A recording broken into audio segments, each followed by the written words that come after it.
আমাদের রাজ্যের প্রশাসনকে সাধুবাদ জানাবো, ধন্যবাদ জানাবো এবং দোয়া দেবো। যারা ডিজে বন্ধ করেছেন, যারা এই অস্ত্র নিয়ে নাচ গানা বন্ধ করেছেন, আমি ধন্যবাদ জানাবো। সিউড়ি থানার আইসির জন্য আমার দোয়া, আমার তরফ থেকে আমি দোয়া দিচ্ছি তিনাকে, আল্লাহ তিনার মঙ্গল করুক, যে তিনি এই ডিজে বন্ধ করেছে। এরা পাড়ায় পাড়ায় ডিজে বাজিয়ে এত ক্ষতি করে বলে বোঝানো যাবে। ওই জন্য বলে যাচ্ছি, আমাদের বাউড়িয়া থানাও মানা করেছে না, তাইলে এই দেখুন এই আইসিরা যারা মানা করেছে এদিকে অনেক অনেক ধন্যবাদ। তাদের বাউড়িয়া থানার হোক, পশ্চিমবাংলার যতগুলো আইসি, আমার গলসি থানাও নিষেধ করেছেন। আমার থানার বড়বাবু যিনি আছেন, আমার সঙ্গে এখনো মুলাকাত হয়নি, সময় হয়নি, দেখা করব, তিনিও নিষেধ করেছেন। আমাদের আইসিইউ, বর্ধমানে আইসিইউ মানা করেছেন, কোন রকমের ডিজে বাজানো যাবে না। এরা এত নোংরামি করে, এই থানার আইসি যেনারা এসছেন, যেনারা ডিজে বন্ধ করেছেন, এই সমস্ত আইসির জন্য আমার তরফ থেকে দোয়া। এই ধরনের নোংরামি, আর আমি বলবো পশ্চিমবঙ্গের পুলিশকে, আমার সিউড়ি থানার আইসি, আপনার পাঁচলা, আপনার পাউড়িয়া থানার আইসি যেনারা আছেন, আমি আপনাদেরকে জানিয়ে যাচ্ছি, আপনারা আমার বায়ানের মাধ্যম দিয়ে শুনেন, ইসলামী শরীয়তের সঙ্গে এই রকমের নোংরামি কোনো সম্পর্ক নেই। এগুলো ইসলাম নয়, এগুলো ইসলামের নাম করে এরা ইসলামের বাইরের কাজ করছে। আমাদের শরীয়তে এরকম কোনো নেই। তা না হলে পাঁচলা থানার আইসি হোক, গোটা পশ্চিম বাংলার যে কোনো আইসি যে কোনো থানায় বস করাবে, যে কোনো আপনি যারা মাতম করছে, মহরম করছে, তাদের তরফের একটা মৌলবীকে আমার সাথে বস করিয়ে দেন।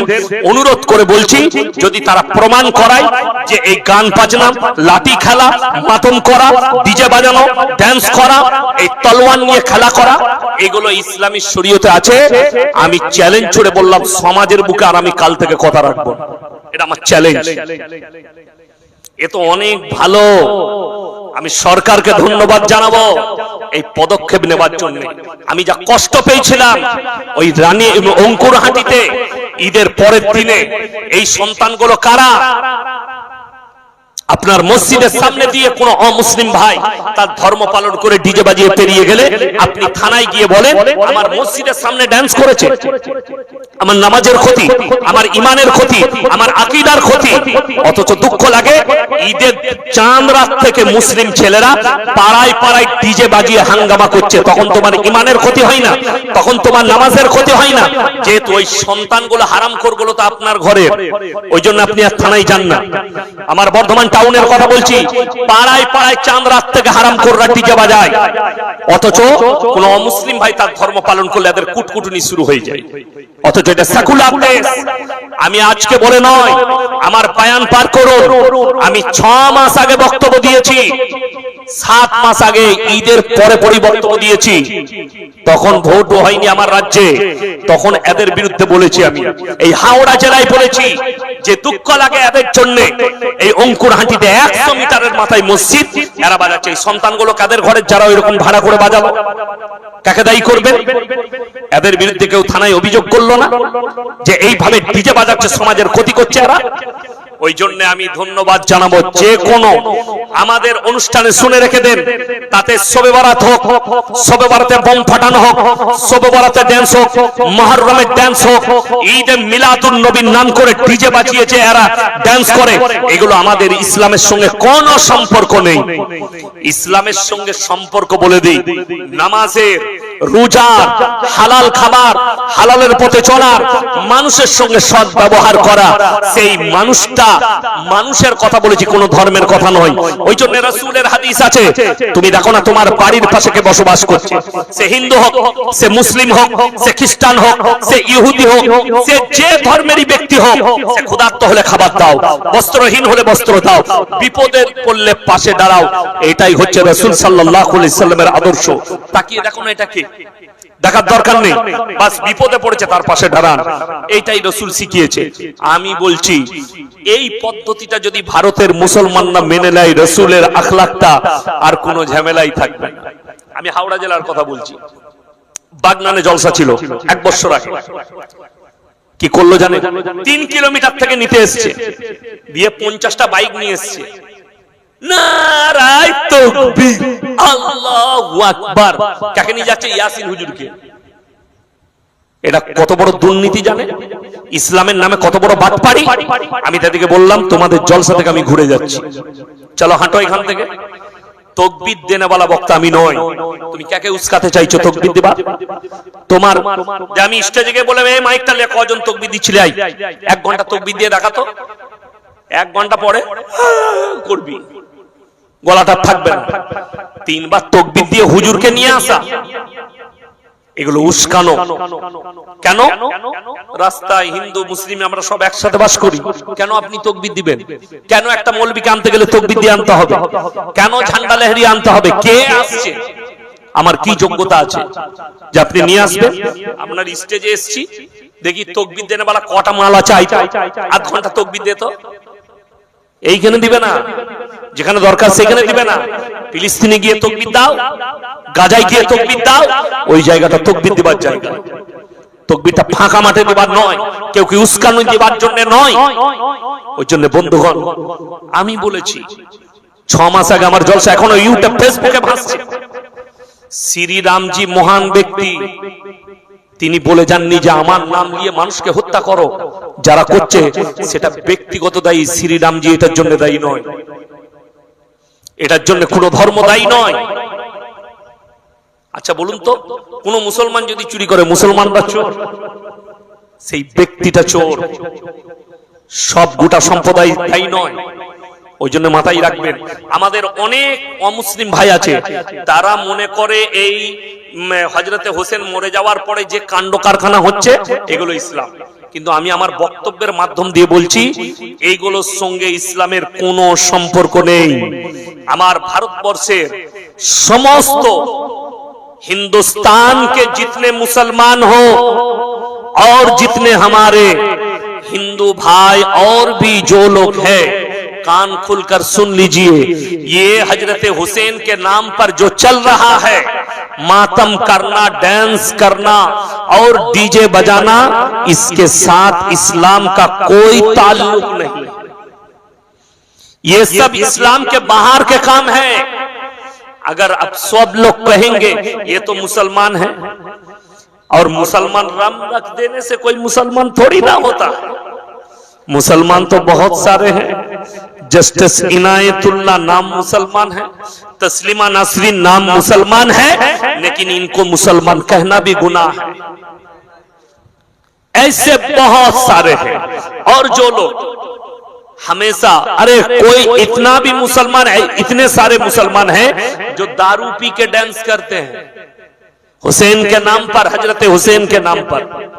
हजरत हुसैन इन लोग जैसे दारू पीने वाला नहीं थे, बल्कि जलीलुल कदर सहाबी थे। अपना শুনে কষ্ট হবে, যখন হযরত হুসেন রাদিয়াল্লাহু তাআলা আনহুর মাথাটাকে কেটে আনা হয়েছে, সামনে রাখা হলো, যখন তলোয়ারে করে হযরত হুসেনের ঠোঁটেতে খোঁচা দেওয়া হচ্ছে, একজন বলল তুমি যা করছো করো, এই ঠোঁটটাই খোঁচা দেও না, যেহেতু এই ঠোঁটের সঙ্গে মুহাম্মদ সাল্লাল্লাহু আলাইহি সাল্লাম চুমু খেয়েছে, আর ঠোঁটেতে খোঁচা দিতে পারেনি।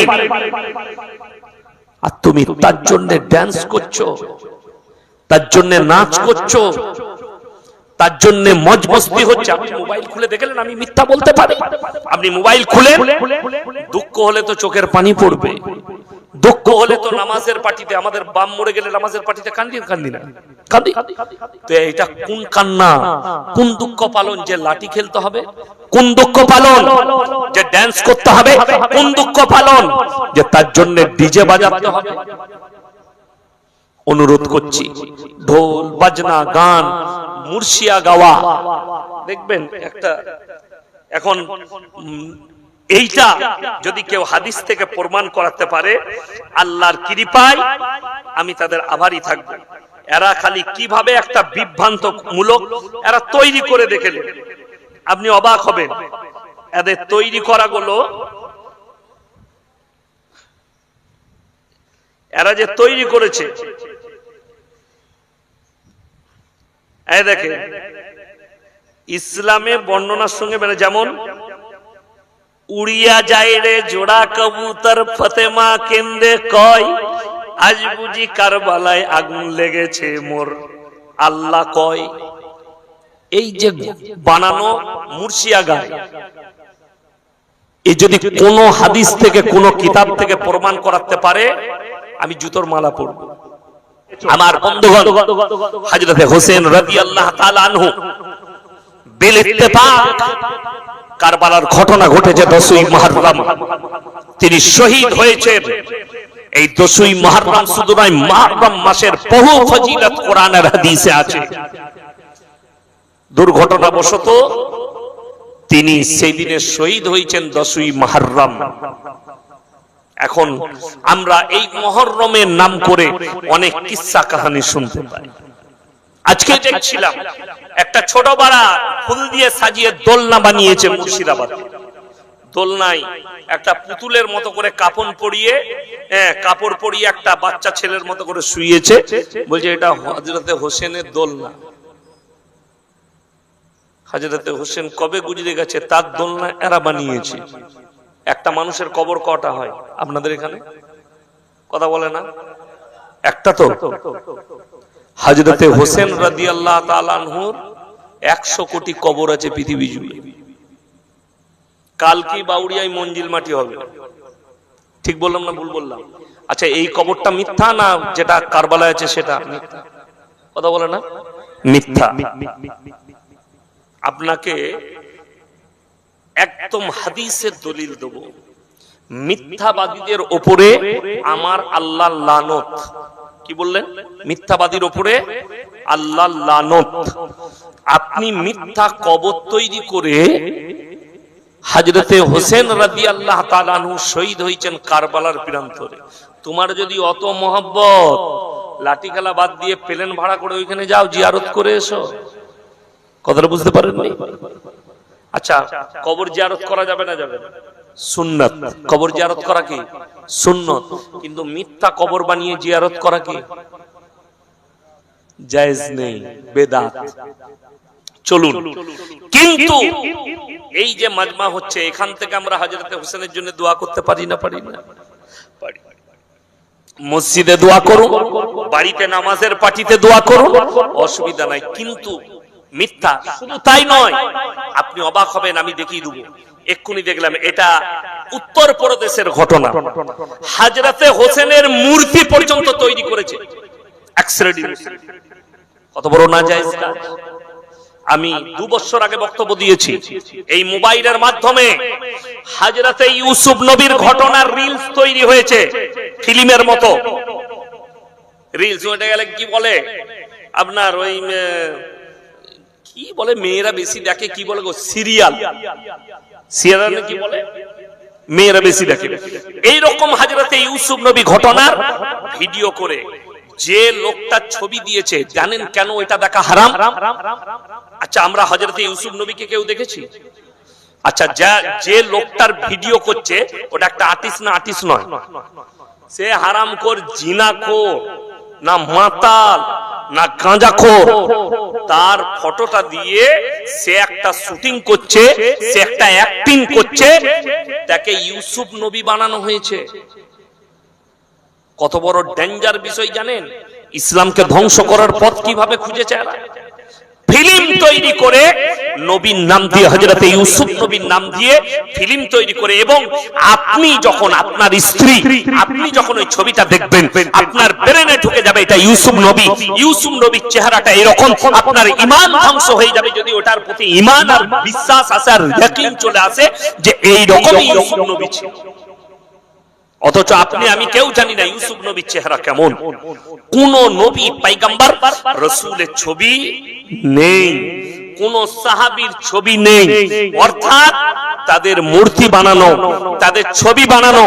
যে বানায় শুধু তাই নয়, আপনার আমার বাচ্চা মেয়েরা স্কুল কলেজে পড়ে না? পড়ে না? পড়ে।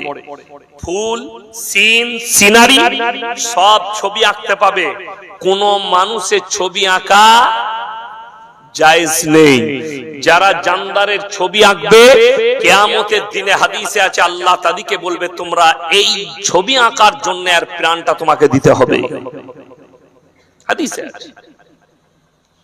অর্থাৎ আপনি কি করছেন? আপনার বাচ্চাকে শিক্ষা দিচ্ছেন। আপনি কি করছেন? সাহাবীদের ছবি আঁকছেন। শুধু এগুলো নয়, আপনি মোবাইল খুলে দেখলেন, আজিব আজিব দেখতে পাবেন। হযরতে হুসেনের কবর তৈরি করা হচ্ছে, সেটাকে কাঁধে করে নিয়ে যাওয়া হচ্ছে, ঢোল বাজিয়ে বাজনা বাজিয়ে। আজিব ও গরীব মাসলা মুসলমানের কাছে এলো কি করে? এগুলো বিসাত সিন্ধু 850 বছর পরে লেখা হয়েছে তার ঘটনা। আপনারা বলুন, এখানে শিক্ষিত লোক স্কুলে গেছেন, এমএ পাস, বিএসসি, বিকম আছেন, ডাক্তার, মাস্টার আছেন, কিংবা কলেজের ছেলে মেয়েরা আছেন, আদিম যুগের ঘটনা পড়েছেন না পড়েন? কথা বলে না? পড়েছেন। বাঁদর থেকে মানুষ এসছে, তো ইতিহাসে লেখা আছে না নাই? আমি একটা জলসায় বলেছি যে ইতিহাসটা লিখেছে 14.5 কেজি গাঁজা খেয়ে লিখেছে, এমনি লাগেনি। কলকাতা আলিপুর চিড়িয়াখানায় 50 বছর বন মানুষ রাখা আছে, সে এখনো মানুষ হলো না। ঠিক বললাম না ভুল বললাম? তো যদি বাঁদর থেকে মানুষ হয়, বন মানুষ থেকে মানুষ হয়, তাহলে তো এই মানুষ হয়ে যেত, কথা বলতো। কিন্তু এক্স্যাক্টলি লয়। কোরআনে আছে ওয়ালাকাদ কাররামনা বনি আদম, পৃথিবীর যতগুলো মানুষ আছে এক আদমের সন্তান। জোরে বলুন সুবহানাল্লাহ। কোরআনে সূরা নিসা একবারই প্রথমে আছে ইয়া আইয়ুহান নাসু তাকু রাব্বাকুমুল্লাযী খালাকাকুম মিন নাফসিন ওয়াহিদা ওয়া খালাকা মিনহা যাওজাহা ওয়া বাসসা মিনহুমা রিজালান কাসীরান ওয়া নিসা। আমি একজন নারী এবং একজন পুরুষ, তাদের দ্বারা পৃথিবীতে অগণিত নারী পুরুষের সূচনা করেছি। এটা কোরআন সূরা নিসার প্রথম আয়াত। অর্থাৎ এর ব্যাখ্যা বিশ্লেষণে গেলে দেখতে পাবেন এর ইশারা হচ্ছে হযরতে আদম আলাইহিস সালাম এবং হযরতে মা হাওয়া। এই দুজনকে মানুষ রূপে আল্লাহ সৃষ্টি করেছেন এবং তাদের কাছ থেকে অগণিত। ইয়েস, এরপরে একটা কথা বলি, মানুষ এমন একটা যুগ ছিল, তখন তারা হয়তো জঙ্গলে বাস করত, এটা আমাদের জানা নেই, এটার পেছনে রহস্য থাকবে। পাহাড়ে বাস করত, তাদের খাদ্য তালিকা আলাদা ছিল। যুগে যুগে খাদ্য তালিকা পাল্টিয়েছে, যানবাহন পাল্টিয়েছে, অস্ত্র পাল্টিয়েছে, যুদ্ধক্ষেত্র পাল্টিয়েছে। এগুলো তো নবীজি সাল্লাল্লাহু আলাইহি সাল্লামের হাদিসে আছে। একটার পর একটা যুগ পাল্টাবে। অর্থাৎ দেখা যাচ্ছে 850 বছর পরে যদি ভারত বিসাত সিন্ধু ইতিহাস লেখা হয়, যত যে লিখেছেন, যিনি লিখেছেন, একটাও ঠিক লেখেনি, সব বানিয়ে গল্প গুজব ভরে দিয়েছে। কারবালার অরিজিনাল ইতিহাস মক্কায় লেখা হয়েছে, মক্কা মদিনায়। মিশরের মাটিতে বিসাত সিন্ধু লেখা হয়েছে কারবালার ঘটনা ঘটে যাওয়ার 51 বছর পরে। কত বললাম?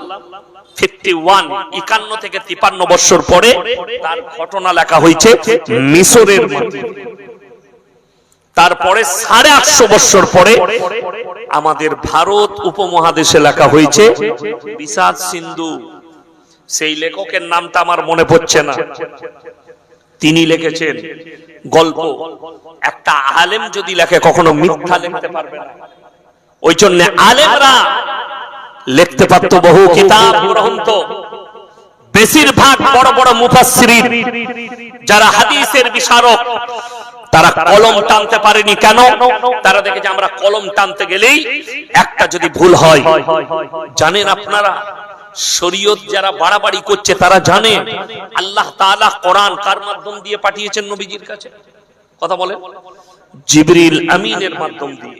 আল্লাহ যখন কোরআন পাঠাচ্ছেন, স্বয়ং নিজের নবী মুহাম্মদ সাল্লাল্লাহু আলাইহি সাল্লাম, তিনি হচ্ছেন আল্লাহর শ্রেষ্ঠ পয়গম্বর, নিজের নবীকে এবং জিবরিল আমিনকে বলছেন, হে আমার নবী এবং জিবরিল, তোমরা কান খুলে শুনে নাও, আমি যে কোরআন পাঠাচ্ছি তোমরা নিয়ে যেতে গিয়ে মানুষের কাছে পৌঁছানোর আগে যদি একটা জের জবরকে পাল্টাবার চেষ্টা করো, আমি আল্লাহ দক্ষিণ হস্ত ধারণ করে তোমাদের কণ্ঠনালীটা উকুড়ে দেব।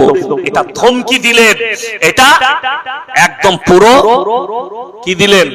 আলটিমেট দিলেন জিবরিল আমিনকে, মুহাম্মদ সাল্লাল্লাহু আলাইহি সাল্লাম যে শোনো, আমার কোরআনের একটা জের জবর পাল্টায়। ওই জন্য কোরআনে আছে ওয়ালাম তাজিদ লিসুন্নাতিল্লাহি তাবদীলা, কিয়ামতের সকাল পর্যন্ত হে আমার নবী, আমার কোরআনের একটা জের জবরকে পাল্টাবার ক্ষমতা পৃথিবীর কোনো শক্তির নেই। জোরে বলুন সুবহানাল্লাহ।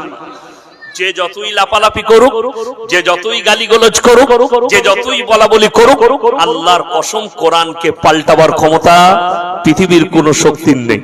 এখন অনেকজন বলবে, আরে কোরআন হচ্ছে 1450 বছর আগেকার কিতাব, তাই না? শিক্ষিত লোকরা শুনবেন, এখন তো মডেলিং এর যুগ চলছে, ঠিক কি না? কিসের যুগ বলছে এরা? কথা বলে না, আমরা বলি নাই। এরা কি বলছে? মডেলিং এর যুগ, আধুনিক যুগ। আপনি জানেন, যারা আমার ইমানদার ভাই আছেন, বুকেতে তীরের মতো আমার কথাটা গেঁথেলেন। আল্লাহর কসম, কোরআন যেদিনে অবতীর্ণ হয়েছে সেদিনেও মডেলিং ছিল, আজকেও মডেলিং আছে, কিয়ামতের সকাল পর্যন্ত কোরআন মডেলিং থাকবে। জোরে বলুন সুবহানাল্লাহ। কোরআন সব সময় মডেলিং, যে যুগটাতে দেখবেন সেই যুগেই কোরআন মডেলিং। যদি বলেন প্রমাণ দেন, রাগ করবেন না। বেশিরভাগ, আচ্ছা এই ভারতবর্ষের কথাই বলছি, অন্য দেশের, আমি তো ভারতের মানুষ। এই ভারতবর্ষে বৃদ্ধ বৃদ্ধা আশ্রমগুলোয় আলেম উলামাদের মা বেশি আছে না শিক্ষিত লোকদের মা বেশি আছে? কথা বলেন। কোন আলেমের মা বাবা আছে? নাই। আমার আব্বাজিকে আপনারা হয়তো অনেকে চিনেন, হযরত মাওলানা শওকত আলী মাজাহিরি। আমি ওনার সন্তান। এখনো পর্যন্ত আমার আব্বাজির সামনে আমরা কথা বলি না, আমার বড় ভাই কথা বলে না। কি বুঝলি? এত ভয় করি।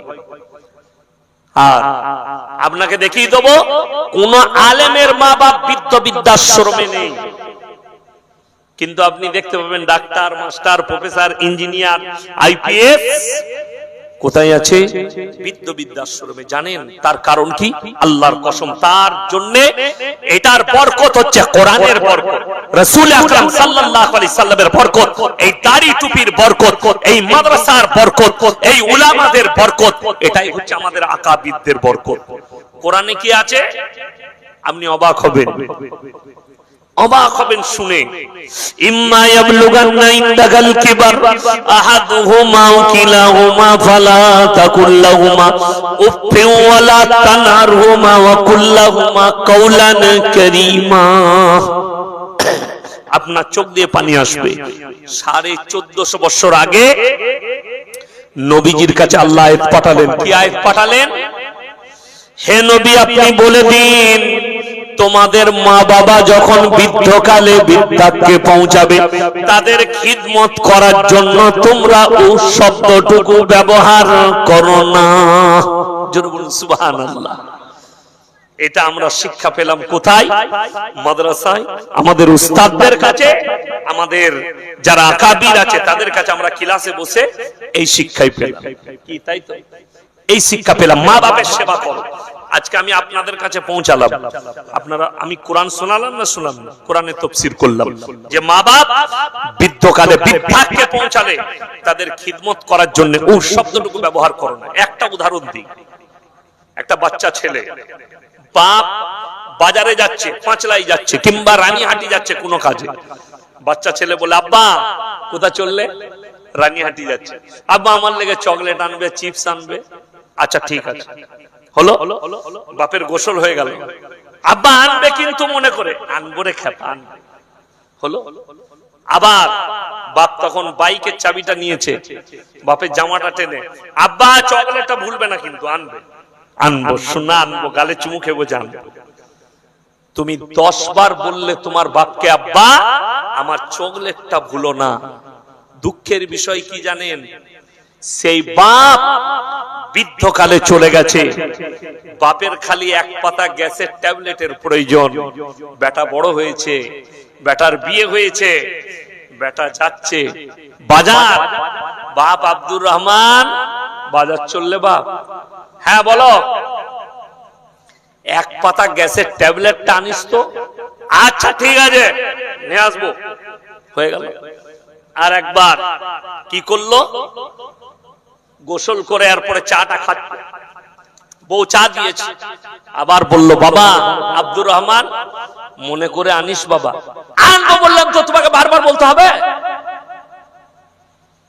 সবারই কথা বলি নাই, কিছু নিকৃষ্ট সন্তান এই ব্যবহারটা বাপের সাথে করে।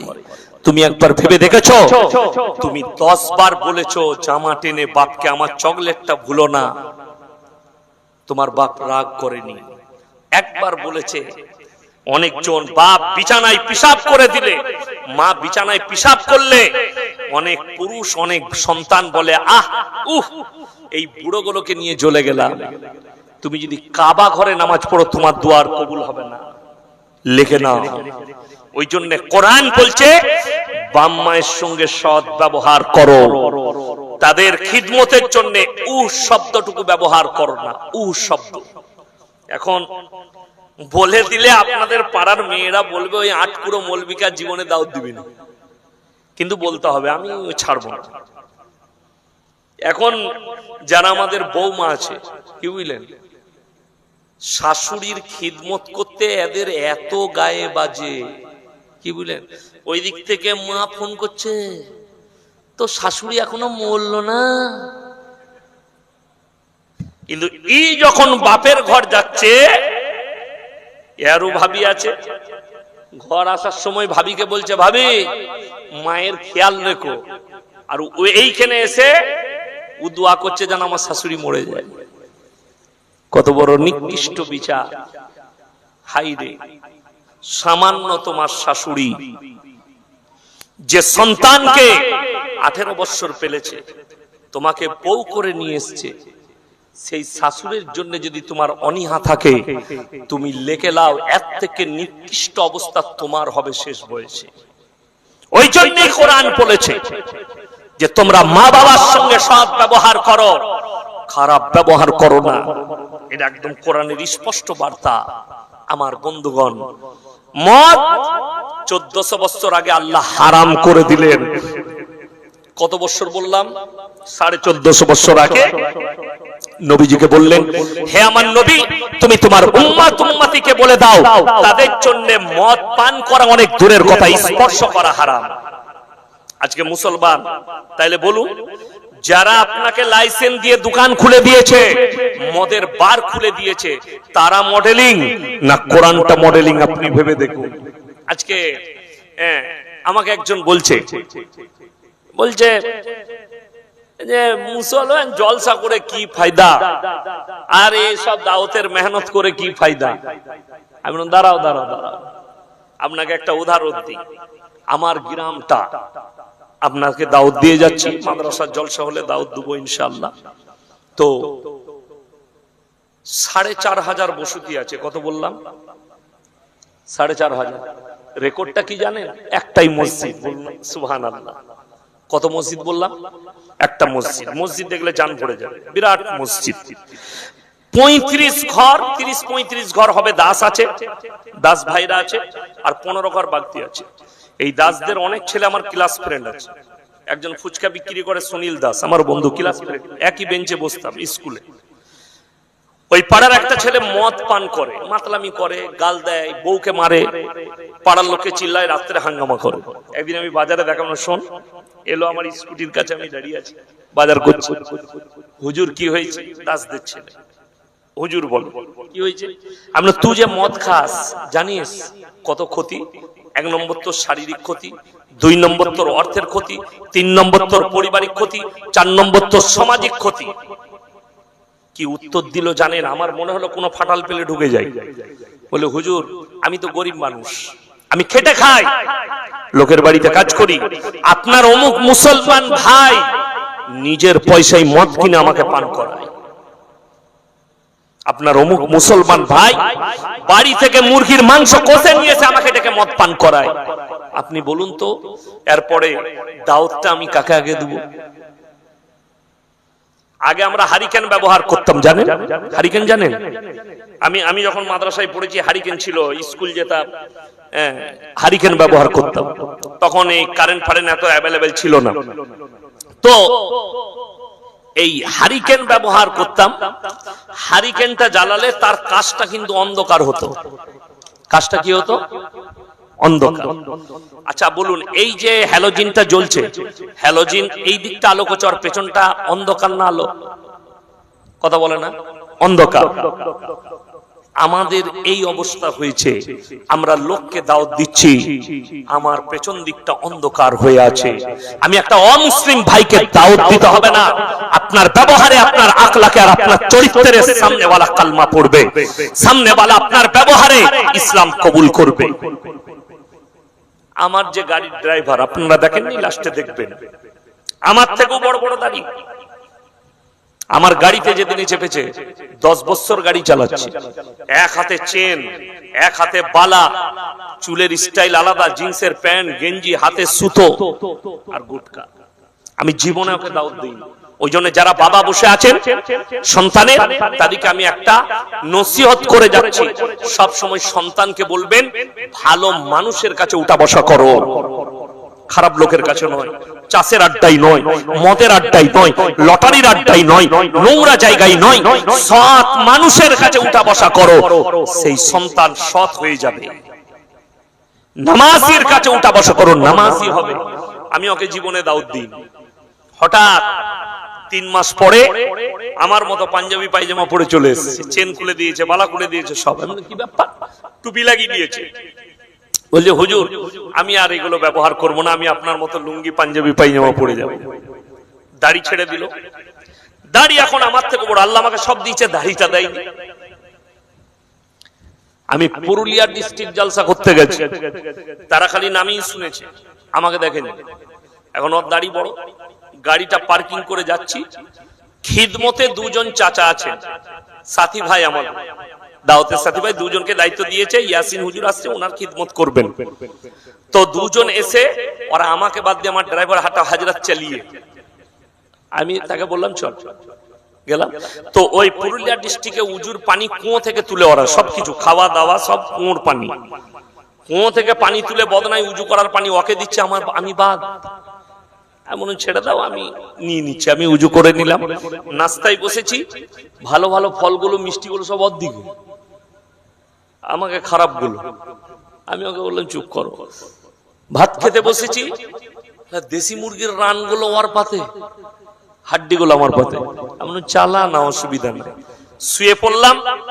রাত 12টায় টাইম হলো, একজন চাচা এলেন, তো ওর পাটা টিপছে, बोलचे हजरत आपका वक्त हो चुका है, स्टेज पे आपको बुला रहे, आप चलिए वुजू वुजू कर लीजिए। हमने हजरत वो नहीं, हम हैं।